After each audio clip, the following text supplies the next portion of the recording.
Là, c'est la Cardinal Sud qui délimite les parcs à moulins en mer. Voilà, donc on n'a pas le droit de se mettre dedans au départ. On va se mettre en limite. On va s'ancrer.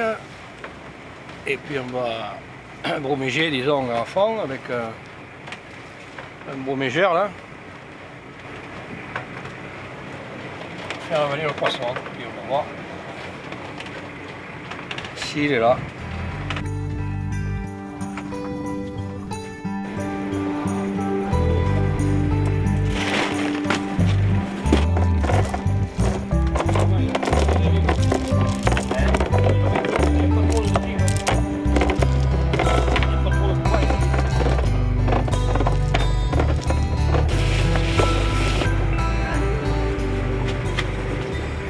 On va mettre ces 4 mètres de voûte.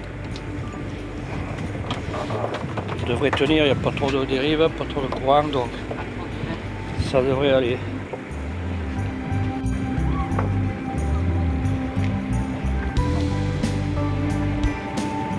L'abattoir. Là, je vais attacher le bout à la proue du bateau et on va se mettre à pêche. Pêcher un peu donc, et avec des lignes plomb coulissant, avec un bas de ligne de 1,50 m à peu près. On va amorcer avec des vers américains, des durs et de la sardine. Voilà.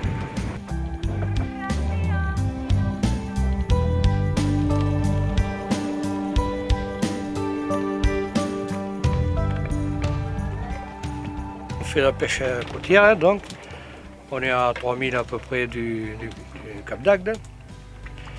On s'est arrêté à proximité donc du Cardinal, où ça fait un DCP si on veut. Et donc on pêche sur du sable. Là, je vais broyer les sardines pour mettre dans la mâchoire au fond. Là.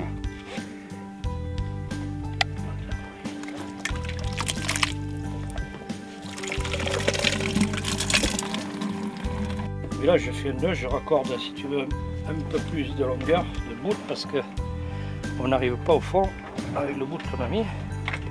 Donc il faut une rallonge. Et voilà. Il faut connaître tous les nœuds hein, quand on fait de... Ah, il faut, dans la marine, il faut savoir quelques nœuds. Oui.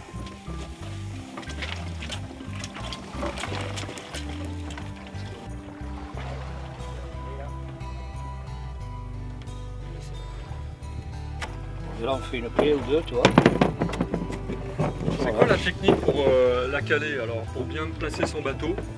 Pour bien placer le bateau, oh ben, c'est pas, il faut on jette l'ancre, donc le mouillage, et on attend que le bateau se cale dans le courant, quoi.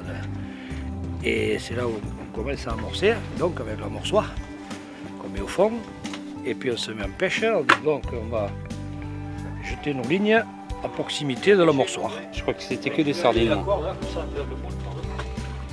Comme ça. Ah, c'est quoi Michel comme verre ça? Des vers américains. Qu'est-ce qu'ils ont ces verres américains? Mais Ils sont américains. ils tiennent bien à l'hameçon. Ils sont américains. Ils parlent pas français. Non, Ils tiennent bien là. disons que ça fait des verres assez costauds quoi. Puis ça tient bien à l'hameçon. Bandit, verre sanguin, très attractif, résistant à l'hameçon. Spécial dorade, pajot, sard, etc. Voilà. Les choses sont pas terribles, hein? Ouais. Et là voilà, on a mis un verre américain sur une ligne. Et là je vais mettre un anchois sur celle-là. Et puis voilà. Diversifié quoi. On diversifie un peu les appâts quoi. C'est comme ça. On va essayer un peu tout. On a oublié de prendre des moules. Ici on met des moules aussi.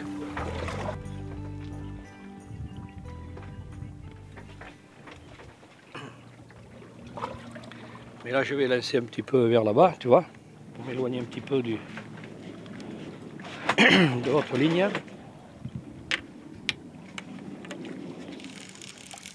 Voilà.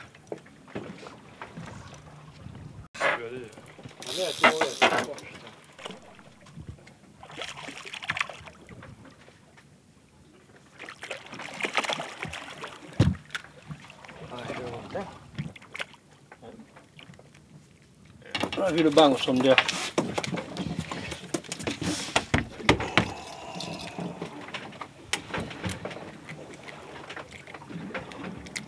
Voilà. Ça c'est bon à manger, hein. Ça au grill là, ouais. Oh, ça va être un maquereau.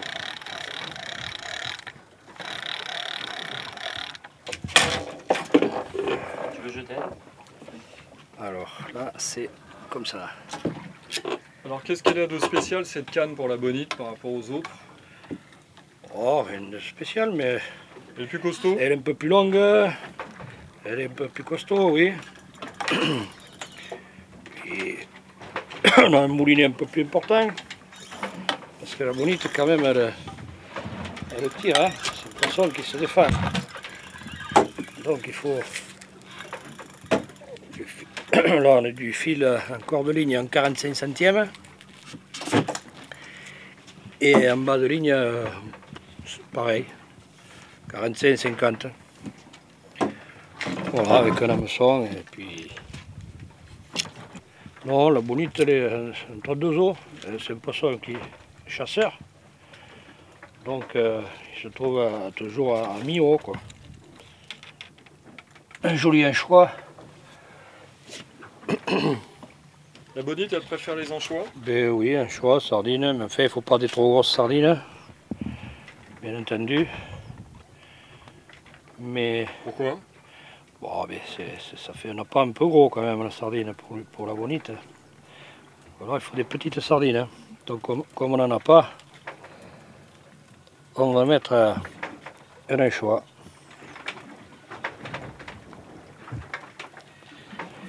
Voilà.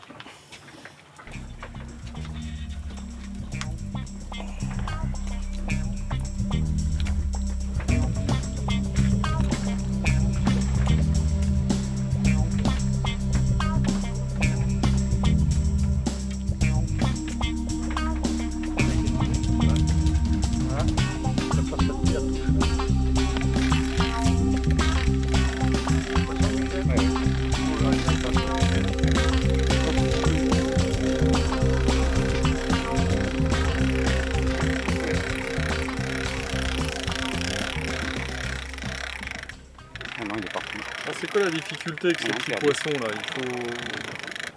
Il faut être plus réactif? Ouais, il mord de faim, quoi. Hein. Eh bien, il faut tenir la canne à la main et sentir la touche parce que il mord de faim et donc il faut le ferrer aussitôt. Donc en fin de compte, c'est une pêche assez sensitive, quoi. Voilà, il faut être toujours attentif, quoi, à la touche. Hein. Sinon, il ne mangera pas et il faut recommencer. Hein. Alors là, voilà, j'ai lancé le bouchon pour la pêche en dérive pour la bonite. Donc j'ai réglé le fond avec un plomb. J'ai réglé à peu près à 7-8 mètres. Hein. Et je laisse partir dans le courant. Pour de mer, et elle n'est pas lourde. Hein. Voilà.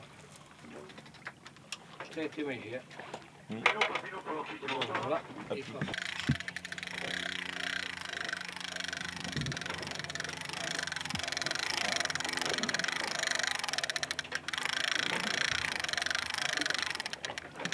Qu'est-ce qu'il faut pour faire une palangrotte? Et bien voilà, tu vois, mais des patterns austères là, comme ça. Là. Ici pour mettre deux hameçons, deux bas de ligne pas trop longs. Voilà, tu vois. Et là je mets le plomb. Et ça je l'accroche à la ligne. Tout simplement. Là j'ai fait une boucle un peu trop petite. Je ne passerai pas dans le plomb. Alors il faut la faire un peu plus longue. Et quel intérêt par rapport à la ligne d'utiliser cette technique, la palangrotte? Et la paille ne traîne pas au fond. La paille est en suspens. Ah, ce fil, je ne sais pas ce qu'il a eu. C'est pareil aussi, on attrape des pagereaux, des sards. On peut attraper une pagre, des denti. La touche est plus directe. Hein. Donc, au niveau des sensations, on pêche si on veut à la sentille. À la sentille qu'on appelle. Voilà. C'est plus direct, la touche. C'est un peu l'ancêtre de la pêche, ça, la palangre-grotte, non? Voilà, exactement. Avant, ils n'avaient pas tous les moyens qu'on a. Ils pêchaient avec un fil et ils tenaient le fil à la main et ils pêchaient donc à la sentille, directement. Ça apprend à pêcher en fait. Hein. Bon, ça se pratique toujours. Hein. La palangre-grotte à la main. Hein. Là, on le fait, on monte sur une canne. Enfin, l'idéal, c'est de le faire à la main, à la sentille. Voilà. Pour apprendre à pêcher, c'est bien. Voilà. C'est la première pratique de pêche du débutant. Tout à fait. Voilà. Alors là, j'avais un plomb.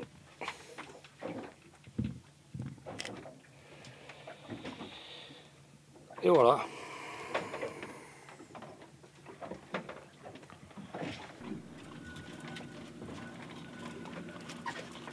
À la sardine ou au verre? À la sardine. Hein. Pêche à palangre-grotte, tu vois. Alors là, il faut tenir. Hop. Il faut ferrer très très rapidement. Il faut ferrer, oui.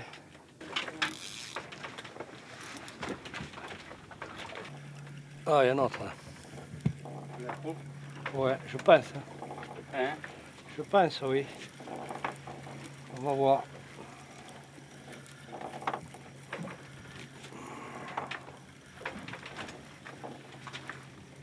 On va voir ça. Ah non.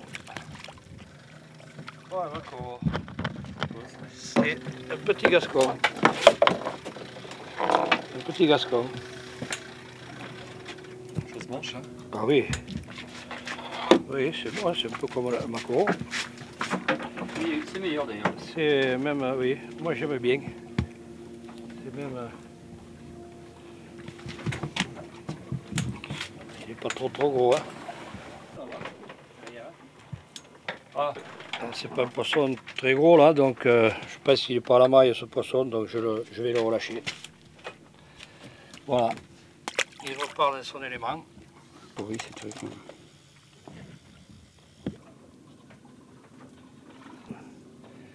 On tricote, tu vois, pour que ça tienne mieux.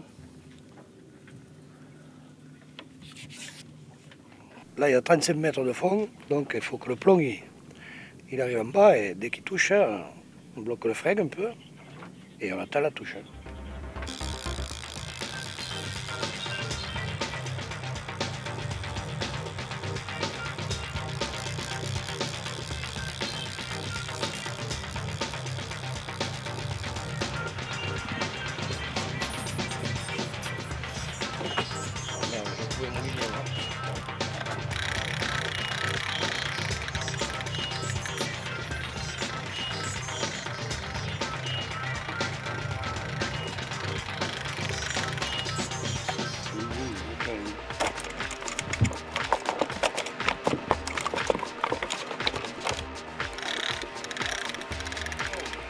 Ah non, c'est un maquereau? Oh merde! Non, c'est pas un maquereau. Non, c'est pas un maquereau. Ça a cassé quoi, on aurait dit une pyramide là.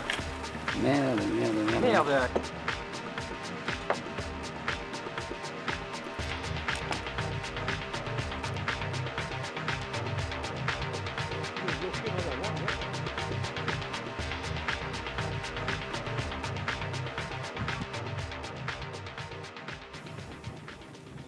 Ça c'est les tout petits poissons.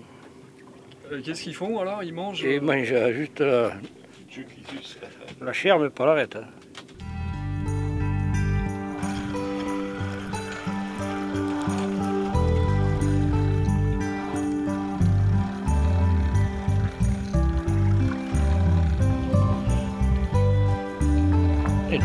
c'était quelque chose de lourd.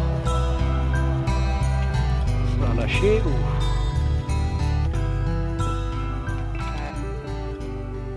Alors ça c'est un gascon. Ouais. Pour la bonite, il faut faire du bromé de surface et mettre des lignes qu'on appelle une ligne morte, sans rien, sans juste la meçon et la part, la sardine au bout. Et voilà, pour être dans le courant et dans le bromé, un peu comme le thon. Voilà. Alors rappelle un petit peu ce que c'est que le bromé. Alors, le bromé, c'est la sardine broyée avec du pain et un peu d'huile de sardine, pareil que pour le thon. Voilà. Mais là, on met que du bromé, on ne met pas de sardine, on ne jette pas de sardine entière, ni de moitié, parce que sinon on le gave et la bonite, elle reste derrière et elle mange les appâts qu'on Laurence, mais pas celle à la meçon. Voilà. Et les bonites, il y en a à toutes les périodes ou il y a des périodes spécifiques? En principe, c'est fin septembre, au septembre, quoi. C'est un poisson migrateur? Oui. Oui. Il peut faire jusqu'à combien de kilos? 6 kilos à peu près. 5-6 kilos. Hein. Mais la dernière qu'on a pris, elle faisait 6 kilos, 2. Voilà. Oui, non, parce que j'ai plus l'aiguille. Normalement, on fait avec une aiguille. Là. Il faut l'enfiler complètement par là. Oui, il faut cacher un peu ça. Là. Le but, c'est de cacher l'hameçon. Oui. C'est les pieds. Allez. Tu veux pas mettre du pain un peu? J'ai mis du consistant. Je vais mettre un peu de pain.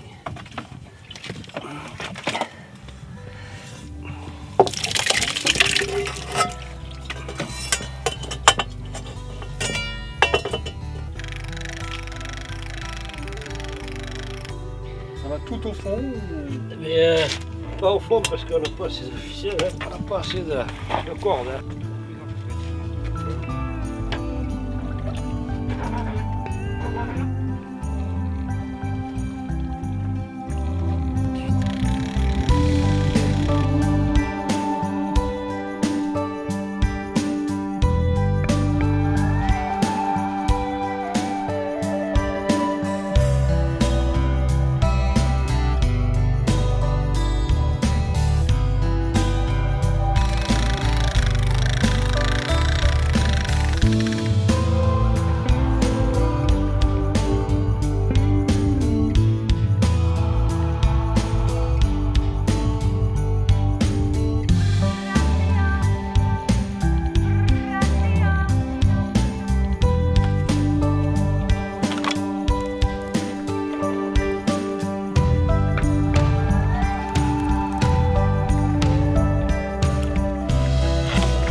Maquereau.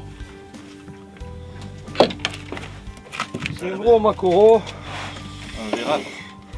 Non, c'est un maquereau d'ici, mais le maxi maquereau d'ici. Hein. D'ailleurs, combien de centimètres hein? Alors celui-là il fait 30 cm hein, pour un poids de 486 grammes.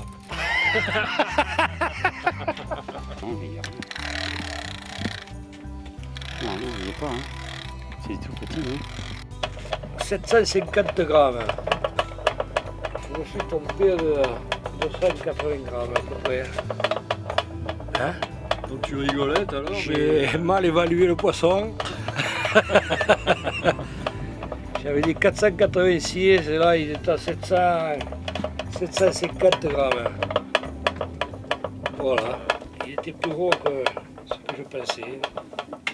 La bonite, le maquereau aussi, c'est pareil. Il rentre pareil que la bonite. Hein. C'est la même période, hein, mois de juin. Il migre aussi le maquereau. Ah oui. Ben oui. Et bien le maquereau, c'est un peu le poisson fourrage du thon. comme le thon il le suit, c'est la même migration. Ah oui, d'accord. Donc juin, il arrive avant. Juin, juillet, août, voilà. Mais enfin, il arrive un peu avant.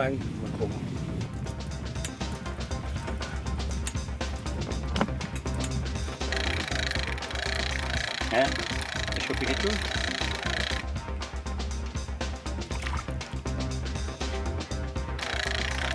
Il est mort de faim, hein?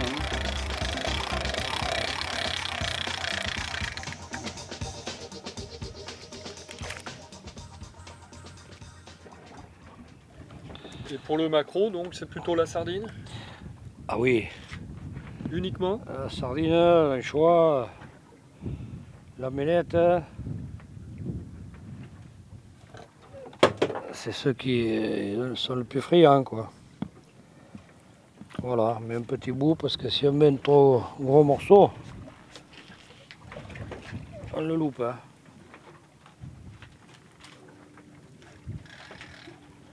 Alors, on passe une fois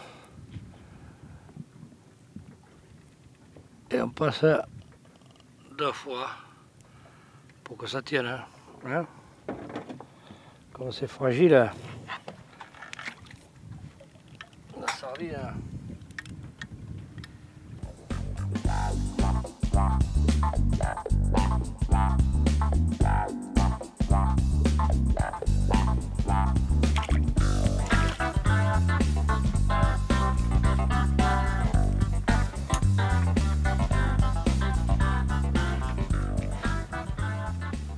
Voilà, un gascon.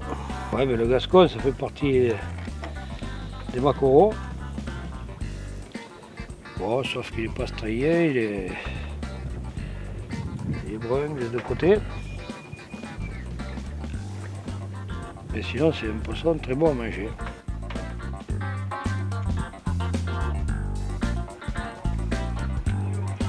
Allez. On met la ligne à l'eau.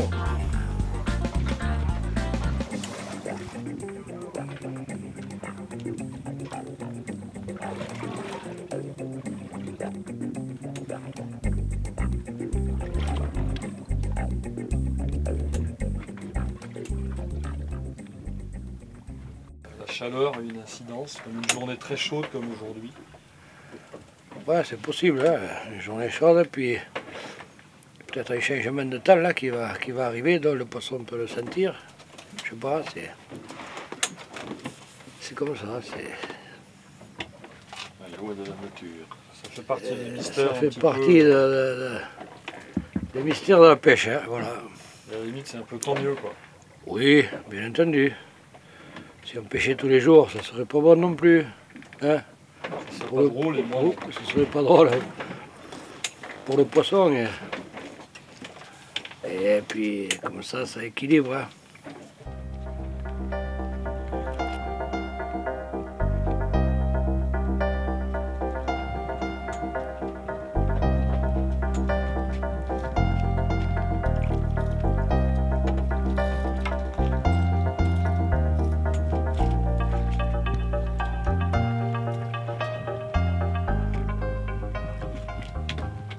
Jean-Pierre, dis-moi, quelle est ta recette miracle pour préparer le maquereau? Alors le maquereau, je fais les filets, donc je lève les arêtes, je prépare dans un bol de l'huile d'olive, un citron pressé, une cuillerée d'harissa, du sel, du poivre, je badigeonne tout ça et je laisse mariner toute la nuit. Et le lendemain, je le mets sur le grill et j'arrose le restant de la sauce. C'est fabuleux.